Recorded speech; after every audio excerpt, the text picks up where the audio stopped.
T'as trop de questions qui tourbillonnent. Demande à Dr Love. Ici, aucun sujet tabou. On en parle, c'est t'as le goût. Et si on parlait de sexe, bébé, sans avoir peur de s'exprimer. Dr Love est expert et c'est ça que c'est le temps de s'installer pour parler de le sexe.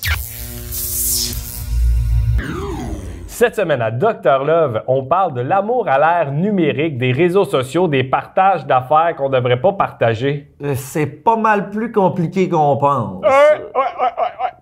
Bonne émission. Ouais. Bonjour à cet épisode de Dr Love. Cette semaine, on parle de l'amour à l'ère numérique. Donc, nous sommes toujours en compagnie de Marie-Pierre, juge en chef de le sexe. Allô? Aïe, aïe, aïe. On a comme invité Andréane Laberge, avocate qui travaille chez Daou Parrer, bureau d'avocat. Bonjour. Et finalement, Guillaume Laroche, assistant numéro 1 en or, que sans lui, je ne pourrais pas faire cette émission. Non, c'est pas vrai, il n'est pas si indispensable. Je trouvais ça bizarre comme début. Là. Ça se peut pas que ça soit gentil de même, il s'est passé quelque chose. Donc, Maître Laberge, qui êtes-vous? Allô? Donc, bon, pour les fins de l'émission, on peut m'appeler Andréane. Ça va être plus facile, je pense, pour tout le monde. Donc, moi, oui, je suis avocate depuis 4 ans à Rouyn-Noranda. Avant ça, j'ai fait 2 ans et demi à Amos. Je pratique principalement en droit criminel et pénal. Je pratique aussi beaucoup avec les jeunes, les enfants au niveau de la loi sur le système de justice pénale pour adolescents. C'est ce qu'on va un petit peu aborder là, aujourd'hui. C'est ça, Oui. pour ceux qui font pas le lien. Là. Absolument, absolument. Donc, je suis avocate à temps plein ici à Rouyn-Noranda. Je suis aussi chargée de cours à l'UQAT. Je suis aussi membre du conseil de section du barreau de l'Abitibi-Témiscamingue. Donc, je suis un peu partout, mais aujourd'hui, je suis avec vous autres. En plus, là, t'es impliqué beaucoup en région, mais tu viens pas de la région. Absolument pas. Je suis une mascoutaine. Ça veut dire de la région de Saint-Hyacinthe, en Montérégie. Je suis arrivée ici pour faire un stage à Amos. C'était pour 1 année et demie, mais je suis jamais repartie. Voilà. Je suis mariée, j'ai une maison, 2 chats. Je suis là pour L'effet peux plus te rester. sauver. Abitibi-Témiscamingue. Mais merci d'être là, vraiment. C'est super cool de t'avoir puis d'avoir un autre côté. À date, les émissions qu'on a tournées, on est beaucoup avec des gens qui ont vécu des histoires, qui ont vécu quelque chose. Là, on est plus je dirais pas dans quelque chose de théorique. Tu le vis aussi beaucoup, j'imagine, à travers ton emploi, là, mais c'est le fun de voir les côtés, justement, de la loi, etc. Puis, je vous cacherai pas que depuis l'ère de MeToo, là, tout le monde sait de quoi je parle quand je parle de l'ère MeToo, là, il y a une explosion des dénonciations en matière d'agression sexuelle, en matière, justement, aujourd'hui, on va toucher plus à l'ère numérique, tout ce qui est échange d'images intimes, vidéos, photos, et depuis quelques années, là, comme je vous dis, ça explose les dossiers. Donc, je pense que c'est important de faire de la sensibilisation. Tout le monde aujourd'hui a accès à un téléphone cellulaire, Facebook, un ordinateur portable. Il faut faire de la sensibilisation. C'est important. C'est important aussi d'éduquer dans ce sens où quand on publie quelque chose sur le web, c'est difficile d'effacer. Ça reste. Puis les conséquences sont importantes. Puis c'est de ça qu'on va parler aujourd'hui. Fait que ça me fait vraiment plaisir d'être là. On commence tranquillement là, à se promener un peu dans les organisations, les écoles, pour justement faire plus de sensibilisation. Mon adjointe me dit que si je faisais trop de sensibilisation, j'aurais plus d'ouvrage. C'est pas grave, je ferais du droit du travail, je ferais d'autres choses. Oui, c'est ça. C'est une bonne nouvelle, là, si t'as plus de travail à ce niveau-là. Je trouve ça intéressant que tu mentionnes que les jeunes ont maintenant tous des cellulaires et des ordinateurs portables, des tablettes, et à très bas âge. Puis ils n'ont pas nécessairement, tu sais, même moi, j'ai pas nécessairement la connaissance de ce qu'on a le droit de faire, ce qu'on n'a pas le droit de faire, comment le faire, puis c'est quoi les résultats, c'est quoi les conséquences de tout ça. Donc, Oui, parce que quand on est jeune, on a souvent l'impression, en tout cas moi, quand j'étais jeune, on dirait que tant que j'étais pas majeure, genre ma vie avait aucune conséquence. Fait que moi, c'est ça que j'ai hâte. best life, là. La best life. Tant que t'as pas 18, tu peux tout faire, mais c'est pas ça, la vraie vie. C'est parce que je devais être sage, parce que j'avais pas de conséquences, mais c'est intéressant quand même de démystifier un peu ça. Cette idée-là qu'on est invincible et qu'on n'a aucune conséquence avant d'être adulte, là. Absolument. Bien, première des choses, les conséquences juridiques, si je peux dire à proprement parler, vont s'appliquer à partir de l'âge de 12 ans. Avant ça, c'est tout le système de la protection de la jeunesse qui va embarquer. À partir de 12 ans, on peut avoir des conséquences légales. Donc, on peut être amené devant les tribunaux, mais ça va être des tribunaux spéciaux. Ça va être les tribunaux spécialisés en chambre de la jeunesse. Parce qu'il y a un grand principe dans notre droit canadien qui est de distinguer les adultes des personnes mineures. Dans certains cas, j'ai envie de dire un peu plus extrêmes, où les crimes commis par les adolescents, quand je parle d'adolescents, je parle entre 12 et 18 ans. Donc, avant l'âge de 18 ans. Ouais. Dans certains cas, les crimes vont être tellement graves que là, la poursuite va demander un assujettissement à une peine pour adulte. On va voir ça dans des dossiers de meurtre, mais là, on n'est pas là ici aujourd'hui. Okay? On va parler de transfert d'image intime. Le meurtre moins rapport avec Docteur Love. Oui, c'est ça. Regardez ça pour un autre thème. Bon, il va partir à une autre émission. Moi, je peux vous tenir ça pendant 18 émissions. Tellement fascinant, mon métier. Mais dans le cas de transfert d'image intime, on va plus parler de sentences qui vont être soit de la déjudiciarisation, parce qu'il y a beaucoup de dossiers qui n'iront même pas devant le tribunal. Là. Ça peut être déjudiciarisé, c'est-à-dire que la personne va avoir, comme j'ai envie de dire, une tape ses doigts. Là. Elle va être sensibilisée, elle va avoir peut-être une lettre d'excuse à rédiger, quelques heures de travaux communautaires, mais ça ne sera pas un antécédent criminel jeunesse. Par contre, des fois, ben, on va devoir aller devant le tribunal. Je vous dis, il n'y a pas personne qui aime ça. Il n'y a pas un jeune de 15 ans que j'ai vu dans ma carrière qui était content de se rendre devant le tribunal, accompagné de ses parents, parce qu'en chambre de la jeunesse, ça prend les parents. Donc là, les jeunes se présentent, leurs parents manquent de l'ouvrage, puis là, on reçoit la preuve, hein? Et là, on regarde la preuve avec l'enfant et souvent ses parents. Et là, l'enfant est obligé d'expliquer à ses parents qu'effectivement, il a sollicité des photos d'une petite fille de 15 ans, des photos de ses seins ou d'elle en train de se toucher les parties intimes. Et il a transféré cette image-là à 3-4 de ses amis. Et là, ça fait effet boule de neige à l'école. La direction est obligée. Et là, les parents sont au courant de tout ça. Là. Donc, je voudrais que l'émission puisse servir aujourd'hui, c'est de sensibiliser aussi les parents à avoir ces discussions-là avec leurs enfants. Parce qu'on n'est pas au courant du tout, en fait. Les parents ne peuvent pas tant être au courant de tout ce qui se passe sur le cellulaire d'un jeune. Pas tant que ça sort, en tout cas. Pas tant que ça se sait, là. Ouais. C'est comme leur petit jardin secret. Ouais. Et même les C'est un parents, grand avec jardin. la meilleure volonté du monde, là, un parent ne peut pas passer son temps à aller... j'ai envie de dire scroller. Oui, c'est ça. Chacune des conversations que l'adolescent a eues. Puis on n'a plus juste un seul média social. Là. C'est ça. Là, je sais qu'il y avait le Snapchat, mais là, moi, je suis déjà plus à jour. Là. J'arrive à 30 ans, là, je sais plus. Messenger, TikTok, t'en as, là, c'est ça, t'en as beaucoup. Puis, ben, ce serait pas sain de passer toutes les conversations de tes enfants non plus une à une. Oui, parce qu'à la limite, ton enfant, à un moment donné, a l'impression que tu lui fais pas confiance. Oui, c'est ça. S'il fait jamais rien de mal, il va avoir l'impression qu'on n'a juste jamais confiance en lui. Mais fait que c'est difficile à un moment donné de distinguer est-ce que mon enfant a de confiance ou pas dans ce domaine-là, si on veut. Là. Absolument. Fait qu'effectivement, j'imagine que la conversation avec tes enfants, dès qu'ils sont jeunes, puis les sensibiliser, ça aide. Je pense qu'en 2022, comme parents, on ne peut plus se mettre la tête dans le sable. Il faut faire de la sensibilisation. Il faut faire de la sensibilisation autant... Je parle gars et filles. Je vous ai envoyé des dossiers de jurisprudence. Les dossiers que je vous ai sortis, sans grande surprise, et là, c'est pas pour faire stéréotyper personne, mais c'est principalement des jeunes garçons qui vont solliciter des photos pour des jeunes filles. Mais c'est important de solliciter son jeune garçon à ne pas solliciter de photos parce que solliciter une photo à répétition, même sans menace, ça peut devenir un acte criminel et c'est important de sensibiliser sa jeune fille à ne pas envoyer de photos de ses parties intimes. Parce que c'est jamais une bonne idée pour un garçon ou une fille de dire « si tu ne m'envoies pas de photos de tes parties intimes, ben je te laisse ». Hein, on a vu ça beaucoup là, dans les décisions que je vous ai envoyées. Quelqu'un qui vous aime, un garçon qui vous aime, une fille qui vous aime, ne va jamais vous menacer de vous laisser s'il n'y a pas de transfert d'image intime. Là. En tout cas, sinon vos expériences à vous vous annonce que c'est pas du vrai love. C'est pas une relation saine. mais c'est ça quand même. Je veux dire, si t'es... Clairement, il n'y a pas d'amour là-dedans. C'est profiteur énormément d'utiliser l'amour que la personne éprouve pour toi pour pour aller pour avoir des photos intimes d'elle. Là, absolument. Tu parles d'un profiteur, c'est manipulateur aussi. Et il ne faut pas sous-estimer les conséquences que ça peut avoir sur les jeunes filles.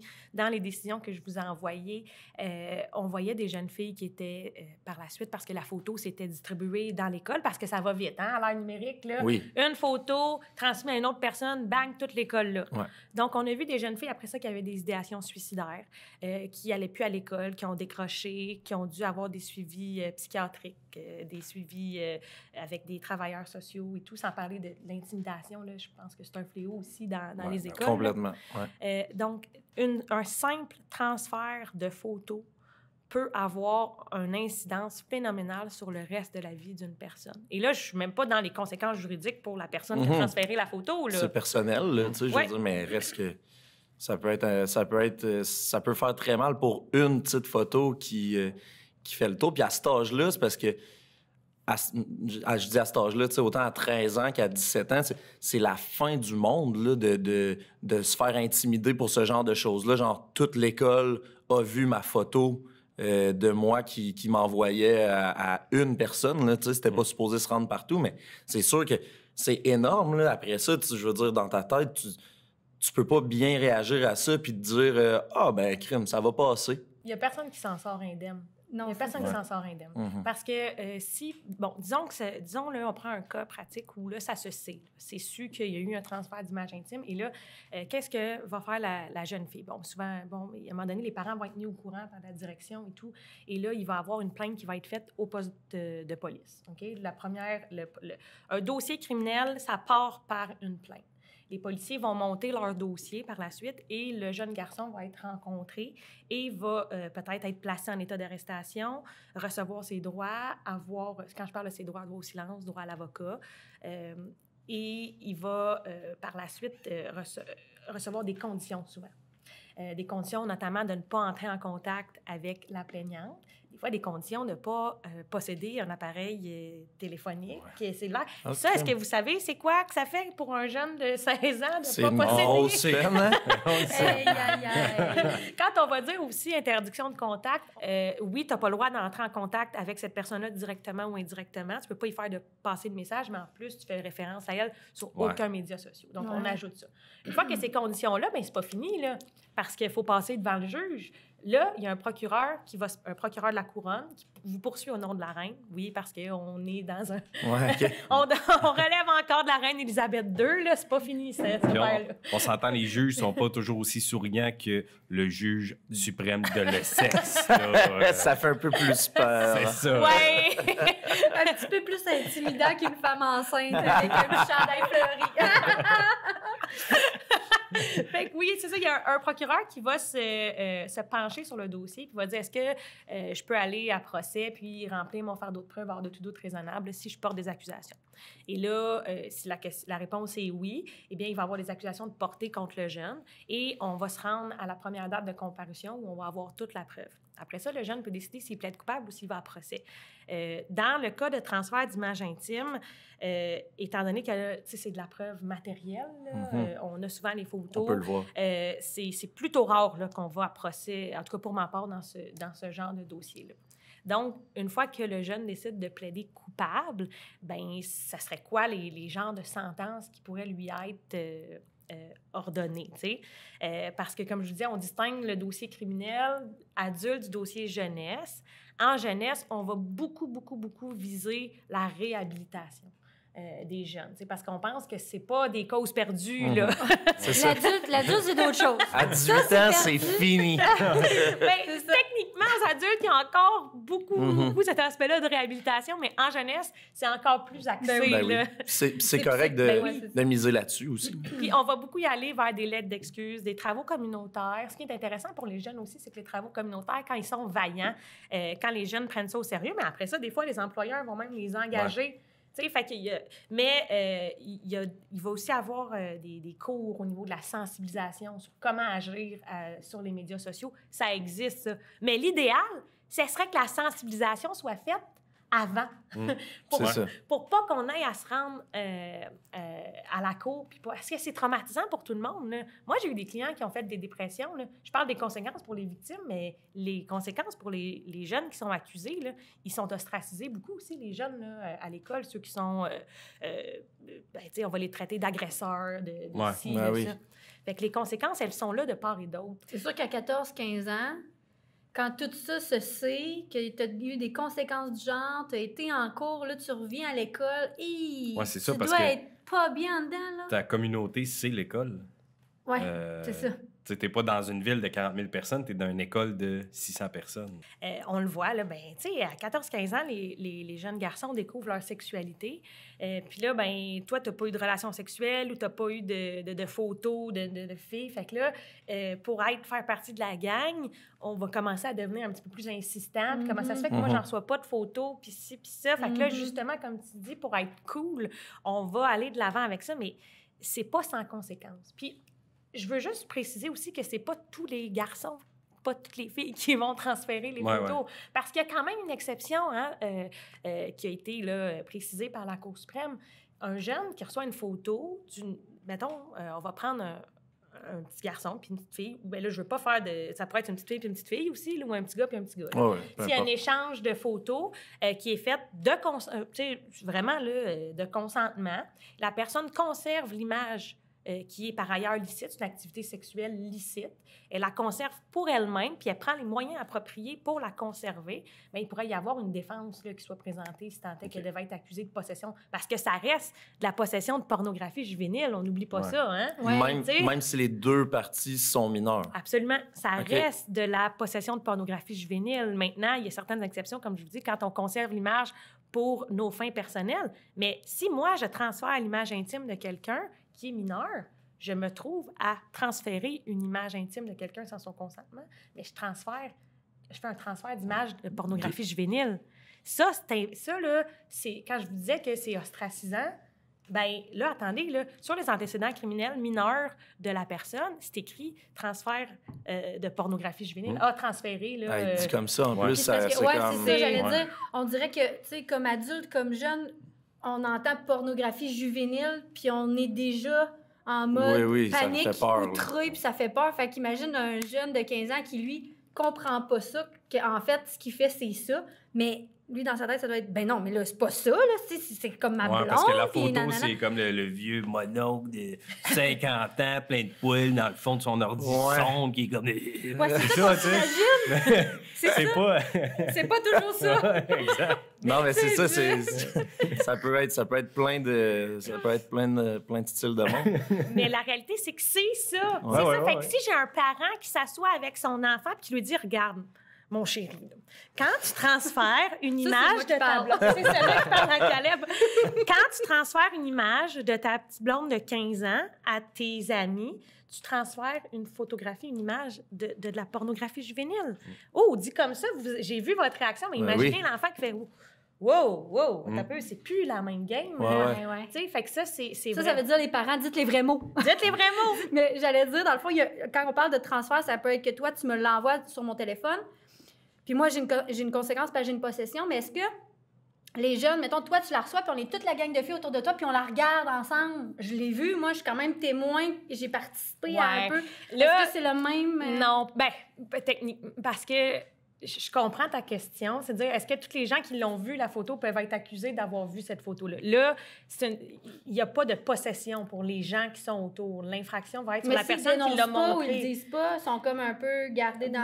on n'ira pas jusque-là, là, sur la complicité. Après, il n'y a pas une obligation de dénoncer nécessairement pour ces gens-là. Puis en plus, on ne sera jamais capable de prouver à la cour, hors de tout doute raisonnable, que ces gens-là ont été en possession. Par contre, la personne qui a montré la photo, qui l'a distribuée, là, elle est coupable. Évidemment, sous réserve de... Là, j'embarquerai pas dans les questions de preuve à procès, là, mais sous réserve d'en faire la preuve hors de tout doute raisonnable, là, que la personne était en possession. Puis...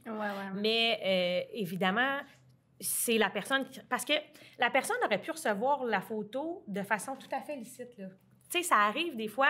Moi, disons que j'ai 13 ans, j'envoie une photo à mon chum de 14 ans. Lui, il regarde la photo, mais il la regarde dans la chambre de hockey. Puis là, le monde autour la voit. Là, moi, j'avais une expectative de vie privée, qu'on appelle, sur cette photo-là, puis je l'ai transférée à une personne pour que cette personne-là la conserve de façon confidentielle, puis pour elle-même. Puis c'est là le problème, c'est quand cette photo-là, elle n'est pas conservée de façon confidentielle, puis qu'elle est montrée, c'est là que tout le processus judiciaire embarque, puis c'est là que les conséquences sont importantes. Puis ça va...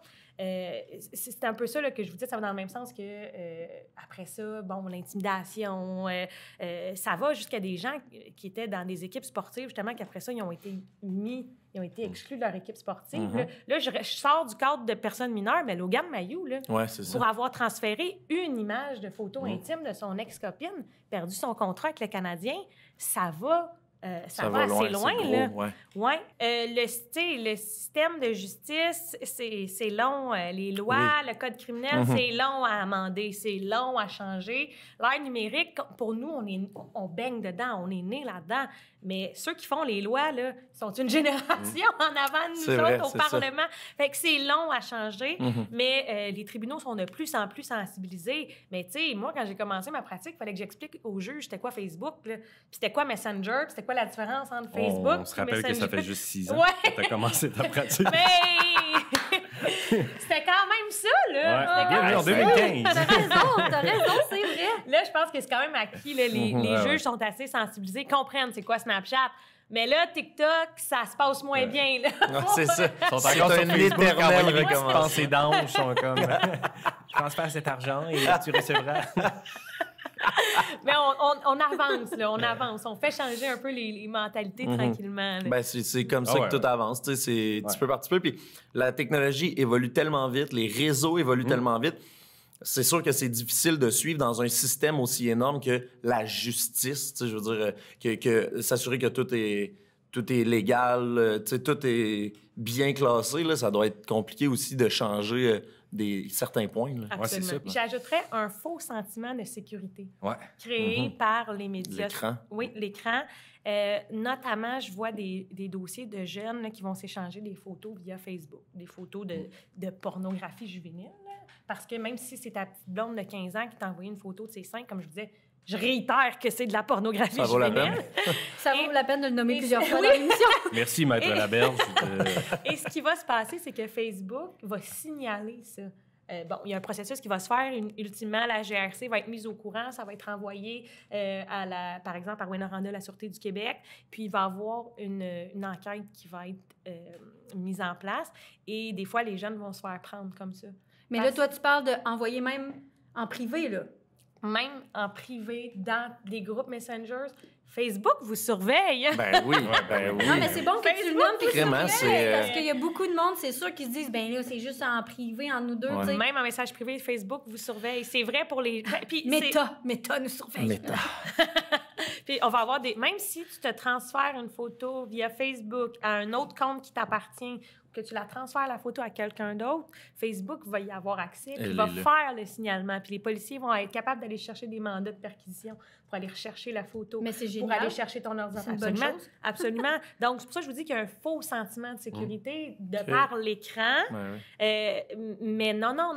Toutes ces données-là existent, puis reste. Je vous dis pas que chaque photo concernant la pornographie juvénile, elle est signalée par Facebook. Mais c'est sûr que Facebook doit tellement être overload de choses qu'il doit avoir des failles des fois. Il doit en échapper. Mais c'est bien d'être conscient que c'est ça. Exactement. Oui, parce que moi, tu sais, j'aurais cru que c'est la police il faudrait qu'ils fassent les premiers...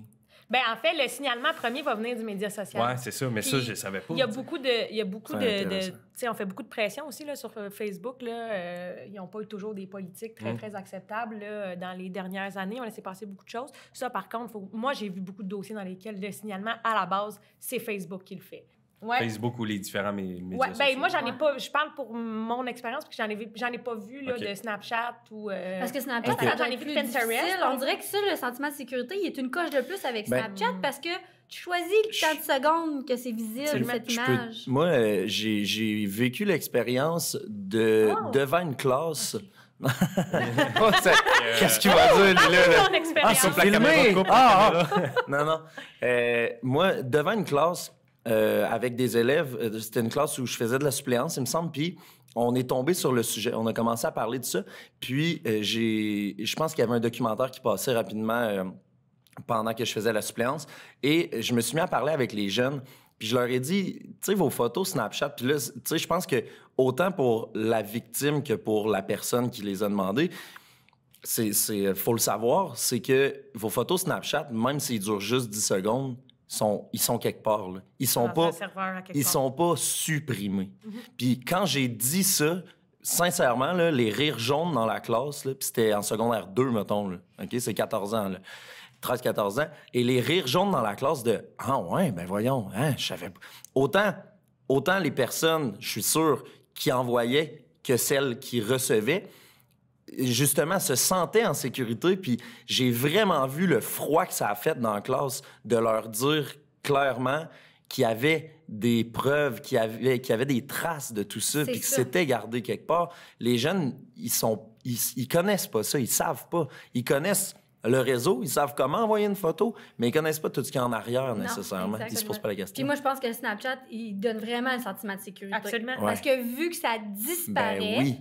Toi, comme jeune, tu sais, même moi, là, ça disparaît pour moi aussi parce que je suis pas assez hacker puis hot pour comme aller jouer là-dedans. Là, non, le hacker en chef de l'essai.